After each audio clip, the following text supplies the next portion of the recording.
السلام عليكم ورحمة الله وبركاته.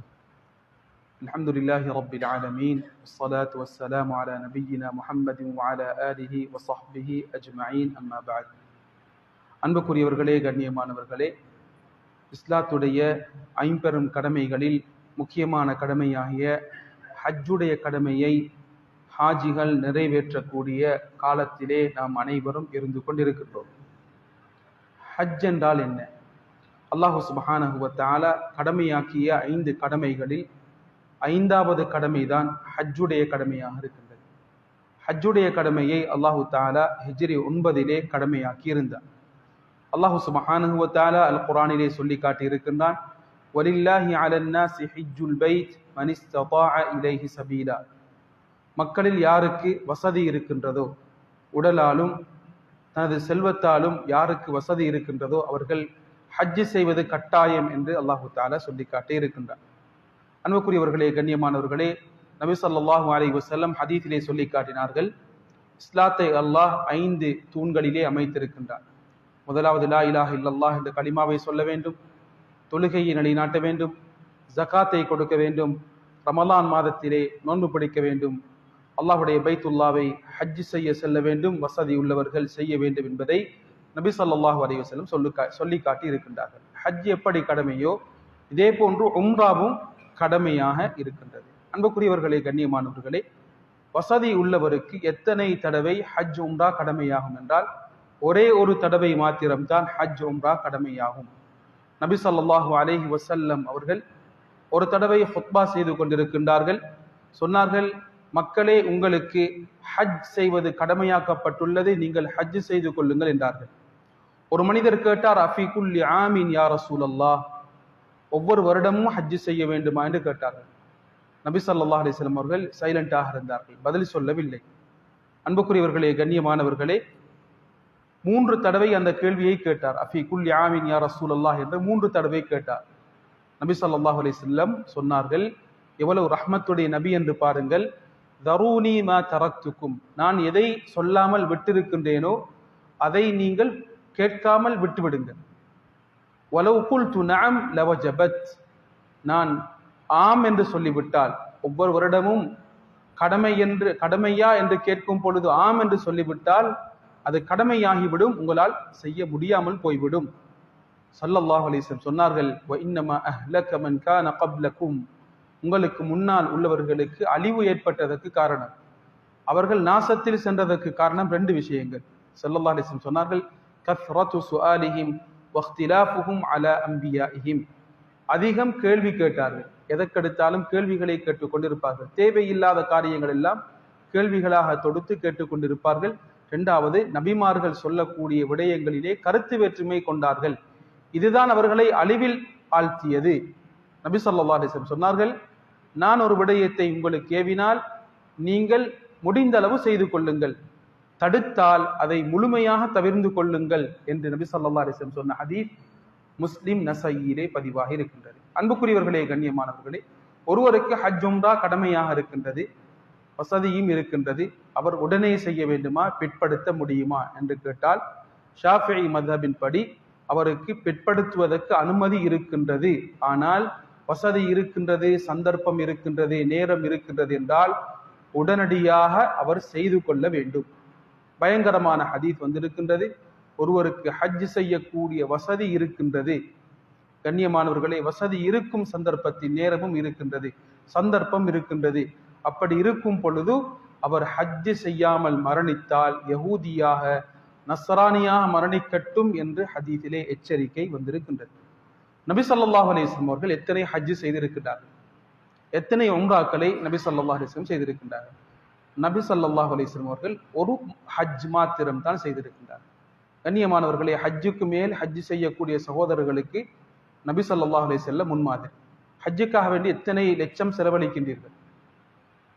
பெரியதொரு முன்மாதிரி நபி ஸல்லல்லாஹு அலைஹி வஸல்லம் பக்கத்தில் வைத்துக் கொண்டு ஸல்லல்லாஹு அலைஹி வஸல்லம் அவர்கள் ஒரு ஹஜ் தான் செய்திருக்கின்றார்கள். அன்புக்குரியவர்களே, கண்ணியமானவர்களே, ஒரு ஹஜ் அல்ல, 2 ஹஜ் அல்ல, சில சகோதரர்கள் எத்தனையோ ஹஜ்ஜுகளை செய்கின்றார்கள். அந்த ஹஜ்ஜுக்காக வேண்டி பயன்படுத்தக்கூடிய அந்த பணத்தை எத்தனையோ ஏழைகளுடைய தேவைகளை நிறைவேற்றுவதற்கு அந்த பணம் போதுமானது. அல்லாஹ்வை பயந்து கொள்ள வேண்டும். மார்க்கத்துடைய சட்டத்திட்டங்களை சரியாக கேட்டு அதை நாம் செய்ய வேண்டும். நபி ஸல்லல்லாஹு அலைஹி வஸல்லம் அவர்கள் ஒரு தடவை தான் ஹஜ் செய்திருக்கின்றார்கள். 4 உம்ராக்களை ஸல்லல்லாஹு அலைஹி வஸல்லம் செய்திருக்கின்றார்கள். 3 உம்ராக்கள் நபி ஸல்லல்லாஹு அலைஹி வஸல்லம் துல் கஅதா மாதத்திலே செய்திருக்கின்றார்கள். 6வது ஹிஜ்ரியுடைய வருடத்திலே நபி ஸல்லல்லாஹு அலைஹி வஸல்லம் அவர்கள் செல்கின்றார்கள். ஹுதைபியா என்ற இடத்திலே வைத்து தடுக்கப்படுகின்றார்கள். உம்ராவுடைய நன்மை கிடைக்கின்றது. கண்ணியமானவர்களே, அடுத்த வருடம் அல்லாஹ் சுப்ஹானஹு வ தஆலா அவர்களுக்கு அனுமதியை கொடுக்கின்றான். கலாவுடைய அந்த உம்ராவை துல் கஅதா மாதத்தில் ஸல்லல்லாஹு அலைஹி வஸல்லம் அவர்கள் வந்து செய்கின்றார்கள். அன்புக்குரியவர்களே, கண்ணியமானவர்களே, இதே போன்று ஸல்லல்லாஹு அலைஹி வஸல்லம் அவர்கள் ஹிஜ்ரி 9 ஃபத்ஹ் மக்காவுடைய வெற்றியின் பொழுது ஹிஜ்ரி 8 ஸல்லல்லாஹு அலைஹி வஸல்லம் அவர்கள் துல் கஅதா மாதத்திலே 3வது உம்ராவை செய்கின்றார்கள். அடுத்த உம்ராவை ஸல்லல்லாஹு அலைஹி வஸல்லம் அவர்கள் தனது ஹஜ்ஜின் பொழுது ஸல்லல்லாஹு அலைஹி வஸல்லம் அவர்கள் துல் ஹிஜ்ஜா மாதத்திலே செய்திருக்கின்றார்கள். எனவே நபியுடைய 3 உம்ராக்கள் துல் கஅதா மாதத்திலே 6வது 7வது 8வது ஹிஜ்ரியிலே அமைந்திருக்கின்றது. கண்ணியமானவர்களை, அடுத்தது ஸல்லல்லாஹு அலைஹி வஸல்லம் அவர்கள் தனது ஹஜ்ஜுடன் சேர்த்து துல் ஹிஜ்ஜா மாதத்திலே தனது உம்ராவை செய்திருக்கின்றார்கள். ஏன் ஹஜ்? கண்ணியமானவர்களே, ஹஜ்ஜுடைய கடமையை சிலர் அலட்சியமாக பார்க்கின்றார்கள். அதை தேவையில்லாத விடயத்தை போன்று பார்க்கின்றார்கள். வீண் விரயம் என்று பார்க்கின்றார்கள்.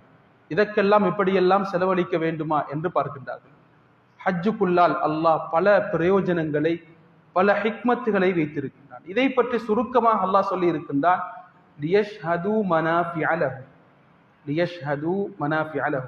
அல்லாஹ் ஏன் ஹஜ்ஜை கடமையாக்கி இருக்கின்றான் என்றால், மக்களுக்கு பிரயோஜனம் உள்ள விடயத்திலே கலந்து கொண்டு அவர்கள் அதை பெற்றுக்கொள்வதற்காக வேண்டி, உலகத்துடைய மறுமையுடைய நலவுகளை அவர்கள் கண்டு கொண்டு அடைந்து கொள்வதற்காக வேண்டி அல்லாஹ் ஹஜ்ஜை கடமையாக்கி இருக்கின்றான். இரண்டாவது சொல்கின்றான்,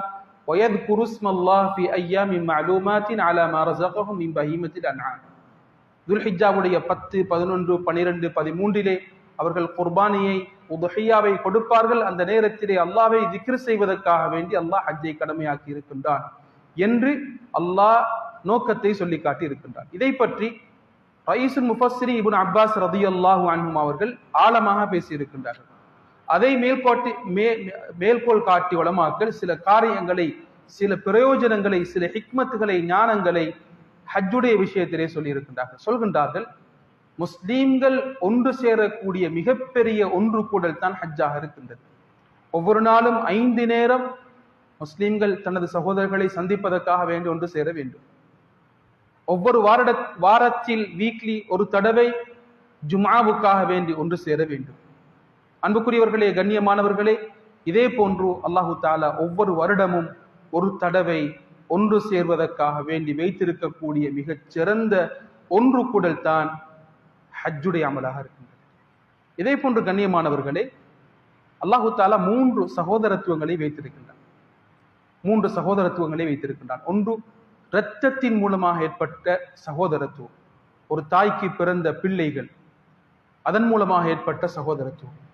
இரண்டாவது சகோதரத்துவம், ஒரு நாட்டிலே நாம் இருந்தால் அந்த நாட்டில் உள்ளவர்கள் முஸ்லிம் அல்லாதவர்களாக இருந்தாலும் அவர்களும் சகோதரர்கள். வஇலா ஆதின் அஹாஹும் ஹூதா. அல்லாஹு தஆலா ஒவ்வொரு நபிமார்களுடைய கோத்திரத்தை சொல்லும் பொழுதும் அந்த கோத்திரத்தில் உள்ள சகோதரராக இந்த நபியை நாங்கள் அனுப்பி இருக்கின்றோம். ஆத் கோத்திரத்தாருக்கு அவர்களுடைய சகோதரர் ஹூதை அனுப்பி இருக்கின்றோம். சமூத் கோத்திரத்தாருக்கு அஹாஹும் சாலிஹா, அவர்களுடைய சகோதரர் சாலிஹை அனுப்பி இருக்கின்றோம் என்று அல்லாஹு தஆலா சொல்லி காட்டி இருக்கின்றார்.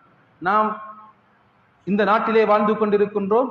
கண்ணியமானவர்களே, முஸ்லிம் அல்லாதவர்களும் இந்த நாட்டின் அடிப்படையில் பார்க்கும் பொழுது எமது சகோதரர்களாக இருக்கின்றார்கள். மூன்றாவது சகோதரத்துவம், அது பலமான சகோதரத்துவம், உஹுவா ஈமானியா, ஈமானுடைய உறவிலே ஏற்பட்ட சகோதரத்துவம். அன்புக்குரியவர்களே, கண்ணியமானவர்களே, இது ஏற்பட்ட சகோதரத்துவங்களில் மிக பலமானது. அந்த சகோதரத்துவத்தை அல்லாஹ் உறுதிப்படுத்துவதற்காக வேண்டி ஏற்படுத்திய மிகப்பெரிய ஒரு ஏற்பாடுதான் ஹஜ்ஜுடைய அமலாக இருக்கின்றது. அன்புக்குரியவர்களே, கண்ணியமானவர்களே, ஹஜ்ஜிலே இருக்கக்கூடிய மிகப்பெரிய ஒரு நோக்கம், அல்லாஹு தஆலா எமது மிகப்பெரிய மஸ்ஜிதாகிய கஅபாவுடன் எம்மை இணைக்கின்றார். நாம் தொழக்கூடிய கிப்லா அது கஅபத்துல்லாஹ், அதனுடன் அல்லாஹு சுப்ஹானஹு வ தஆலா இணைப்பது ஹஜ்ஜுடைய மிக பிரதானமான அமலாக இருக்கிறது. ஹஜ்ஜிலே இருக்கக்கூடிய மிக முக்கியமான நோக்கம், கண்ணியமானவர்களே, இஸ்லாமிய சகோதரர்களுக்கு இடையிலே உள்ள சமத்துவத்தை அல்லாஹ் நிரூபிக்கின்றான். அங்கே செல்வந்தர்கள் ஏழைகள் என்று பார்ப்பது கிடையாது, படித்தவர்கள் படிக்காதவர்கள் என்று பார்ப்பது கிடையாது, அழகானவர்கள் அழகில் குறைந்தவர்கள் என்று பார்ப்பது கிடையாது, அரபி அஜமி என்ற வித்தியாசம் கிடையாது. அனைவரும் அந்த இடத்திலே ஒரே தரத்தில் தான் இருப்பார்கள். கண்ணியமானவர்களே, தலைவர்கள், தலைமைத்துவத்துக்கு கீழால் வாழக்கூடிய குடிமக்கள் என்ற வித்தியாசம் கிடையாது. அனைவரும் அந்த இடத்திலே சமமானவர்கள் என்ற சமத்துவத்தை அல்லாஹு சுப்ஹானஹு வ தஆலா அந்த இடத்திலே நிரூபிக்கின்றார். அந்த நிகழ்வு கண்ணியமானவர்களே 2 விடயத்தை எமக்கு ஞாபகப்படுத்துகின்றது. முதலாவது, நாம் பிறக்கும் பொழுது வந்த காட்சி. அனைவருமே ஒரே ஆடையை, இஹ்ராமை அணிந்திருப்பார்கள். யாருக்கும் வித்தியாசமான ஆடையை அணிய முடியாது. அது 2 நிலைமைகளை எமக்கு ஞாபகப்படுத்துகின்றது. முதலாவது கண்ணியமானவர்களை, பிறக்கும் பொழுது ஆடையற்றவர்களாக நாம் வந்தோம். பிறக்கும் பொழுது ஆடையற்றவர்களாக எமக்கு எமது உடுப்பிலே, எமது உடம்பிலே எந்த ஒரு ஆடைகளும் இருக்கவில்லை. இரண்டாவது, கியாமத்துடைய நாளையிலே எழுப்பாட்டப்படும் பொழுது நாம் அனைவரும் ஆடையற்றவர்களாகத்தான் எழுப்பாட்டப்பட போகின்றோம். அந்த விடயத்தை, அந்த நிகழ்வு ஞாபகப்படுத்தக்கூடியதாக இருக்கின்றது. அன்புக்குரியவர்களே, கண்ணியமானவர்களே, ஹஜ்ஜுடைய நிகழ்வு முன்னால் வாழ்ந்த நபிமார்கள், சாலிஹீன்கள் செய்த தியாகங்களை ஞாபகப்படுத்தக்கூடியதாக இருக்கின்றது. விசேஷமாக இப்ராஹிம் அலைஹிஸ்ஸலாம் அவர்கள் செய்த தியாகத்தை ஞாபகப்படுத்துகின்றது. ஒரு முஸ்லிமுடைய உள்ளத்திலே இப்ராஹிம் இஸ்மாயில் அலைஹிஸ்ஸலாம் அவர்கள் பைத்துல்லாவை கட்டியது ஞாபகத்திலே வர வேண்டும். அதை பார்க்கும் பொழுது, ஹஜருல் அஸ்வதை முத்தமிடும் பொழுது நபி ஸல்லல்லாஹு அலைஹி வஸல்லம் அவர்கள் அந்த ஹஜருல் அஸ்வதை முத்தமிட்டது ஞாபகத்தில் வர வேண்டும். சஃபா மர்வாவுக்கு இடையிலே ஓடும் பொழுது ஹாஜர் அம்மையார் தண்ணீரை தேடி எப்படி ஓடினார்களோ இது ஞாபகத்திலே வர வேண்டும். மினாவிலே கல்லறியும் பொழுது கண்ணியமானவர்களே, ஷைத்தானுக்கு இப்ராஹிம் அலைஹிஸ்ஸலாம் அவர்கள் எப்படி கல்லறிந்தார்களோ இது ஞாபகம் வர வேண்டும். குர்பானை கொடுக்கும் பொழுது இஸ்மாயில் அலைஹிஸ்ஸலாம் அவர்களை மகன் என்று பாராது அல்லாஹுடைய கட்டளையை நிறைவேற்றுவதற்காக வேண்டி இப்ராஹிம் அலைஹிஸ்ஸலாம் அவர்கள் செய்த தியாகம் எமது மனதிலே ஞாபகத்தில் வர வேண்டும். அரஃபாவிலே தரிக்கும் பொழுது கண்ணியமானவர்களே, நபி ஸல்லல்லாஹு அலைஹி வஸல்லம் அவர்கள் எப்படி அல்லாஹ்விடத்தில் துஆ செய்தார்கள், இந்த சிந்தனை நமக்கு வர வேண்டும். ஹஜ் என்பது தர்பியா, ஹஜ் என்பது தர்பியா. கண்ணியமானவர்களே, ஹஜ் என்பது எப்படிப்பட்ட தர்பியா என்றால், உடம்புக்கு அல்லாஹு தஆலா கொடுக்கக்கூடிய தர்பியா. கஷ்டங்களை வாழ்க்கையிலே அனுபவித்துக் கொள்ள வேண்டும். ஹஜ் என்றாலே கஷ்டம்தான். வயசாளிகள் ஹஜ்ஜுக்கு செல்லும் பொழுது துவா செய்து கொள்ளுங்கள், நான் வயது முதிர்ந்த நிலையிலே செல்கின்றேன், எனக்காக துவா செய்யுங்கள் என்று சொல்வார்கள். அல்லாஹ் அங்கு சென்றால் ஆஃபியத்தை கொடுக்கின்றான். அவர்கள் உண்மையிலேயே நல்ல ஆரோக்கியத்துடன் ஹஜ்ஜி செய்யக்கூடிய சந்தர்ப்பத்தை அல்லாஹ் உருவாக்கி கொடுக்கின்றான்.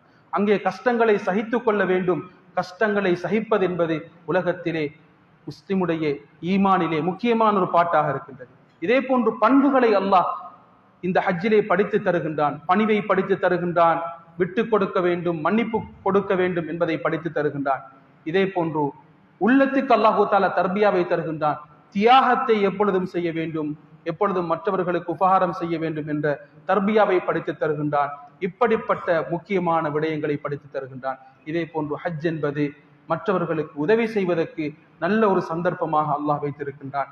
இப்படிப்பட்ட ஆழமான பல பிரயோஜனங்களை உள்ளடக்கிய ஒரு கடமைதான் ஹஜ்ஜுடைய கடமையாக இருக்கின்றது.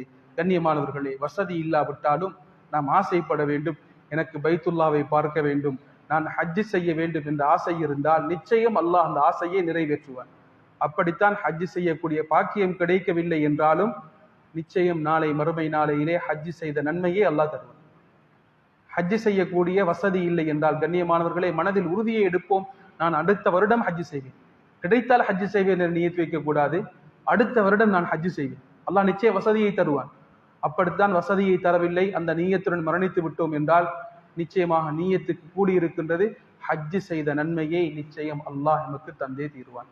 அல்லாஹ் இந்த ஹஜ்ஜுடைய கடமையை நிறைவேற்றக்கூடிய பாக்கியத்தை எம் அனைவருக்கும் தந்து கபூல் செய்யப்பட்ட ஹஜ்ஜாக அதை ஆக்கி அருள்வானாக. வாஹிர் தஅவானா அல்ஹம்துலில்லாஹி ரப்பில் ஆலமீன். வஸ்ஸலாமு அலைக்கும் வரஹ்மத்துல்லாஹி வபரகாத்துஹு.